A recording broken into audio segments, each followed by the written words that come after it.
This one is Pivotal. pivotal. You know what? That's where we should start. It feels like, and then again, Dennis and I were talking off air. Our meetings, we do talk a lot of sports. How about that?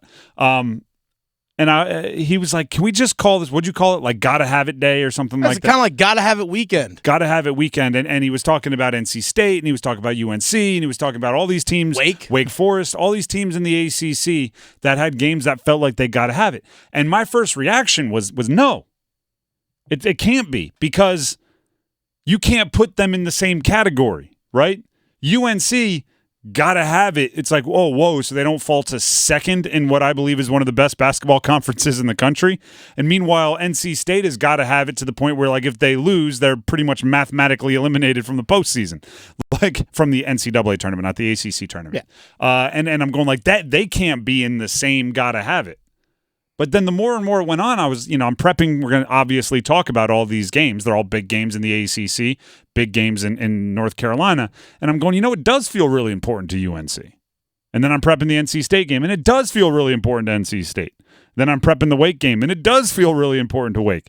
So I don't know if it's got to have it, but we are in a cool overlap in the Venn diagram to where, like, the desperate teams feel like they're caged animals, right? They're backed into a corner, and they're going to do everything they can because it's a desperation mode, and that's the States and the Wakes and those they have to be almost, if you have anything left in the tank, use it.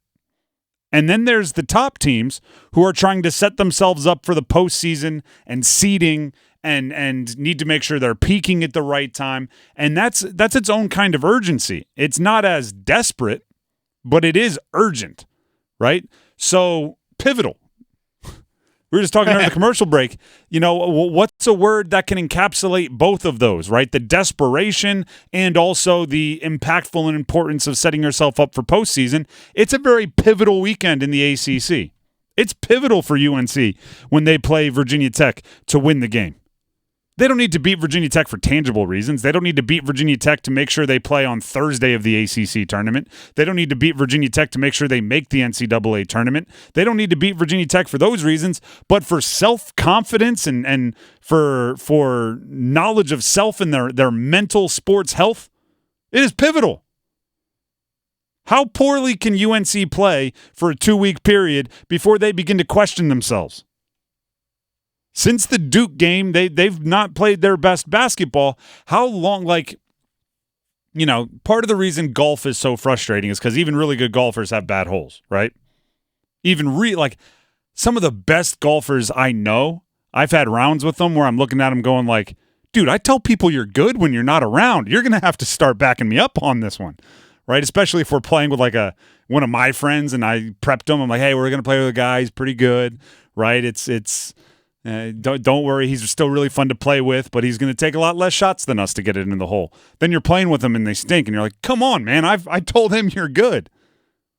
But how, that's part of the gift and the curse of golf, right? Because good golfers have bad holes, good golfers have bad rounds, and they keep their confidence because they know they're good, right? If you're a scratch golfer and you could play 15 over par, you're still scratch golfer, right? You're still pretty good. But how many 15 over par rounds until you're like, you know what, maybe I'm not a scratch golfer anymore, and you start getting in your own head? UNC is the best team in the ACC. I believe if you look at their total resume up to this point, they've put together the best season. They're the best team in the ACC. But how many games where you lose to Clemson? How many games where you lose to Syracuse? How many games where you struggle against Miami? How many of those games until you're like, maybe we're not the best team in the ACC? Armando Bacot said after the Duke win that the ACC comes through him. His words, not mine.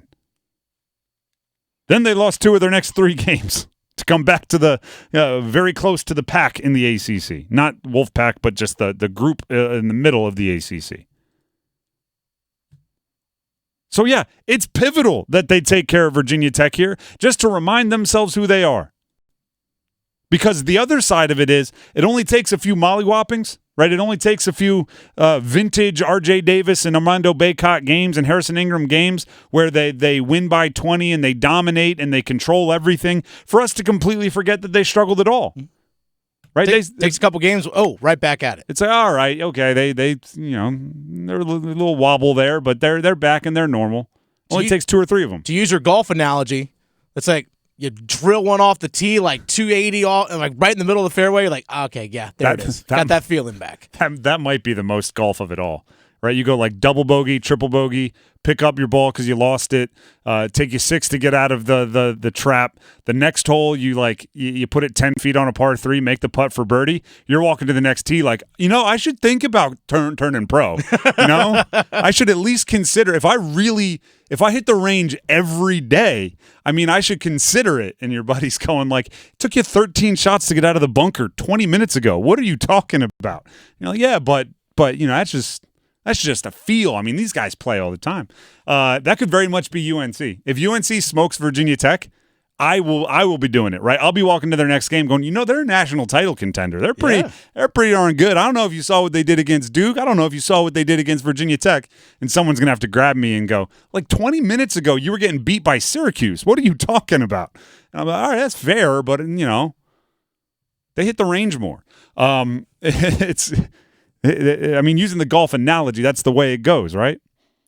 But it all starts with, right? You can't even have that delusional self-confidence that you should go be on the PGA Tour if you don't birdie a hole, right? You have to actually have, the one good swing where you put it where you want to even get delusional, right? If you don't have that, if you keep playing poorly, golf is a really unfun sport. And if UNC keeps going down the path they've been going on for their last 3 games, defense not playing nearly as well as it was. R.J. Davis not playing nearly as efficiently as he was. Not utilizing Harrison Ingram's versatility as much as they should. Like Cormac Ryan taking more of an offensive burden and maybe eating into some other players who are more efficient with their usage. Like if they keep going down that path, they're going to be throwing clubs pretty soon. Snapping clubs, throwing balls into the water. Like it can get ugly when you get frustrated.